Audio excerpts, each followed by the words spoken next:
So it typically takes about 4 years for you to kind of fine tune or at least see the results of what you've been working towards. And when you're crossing two different blood, yes.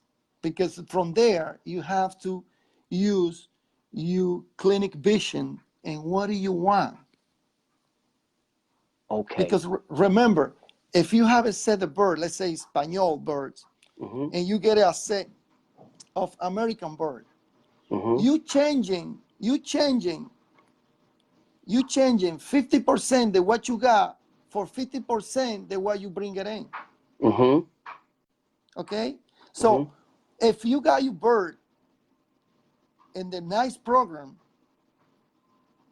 canceling, making it like a line blood added, and this guy have the same program that you have, when you crossing over, the only thing you're going to see is who tied the blood be more defined work and line.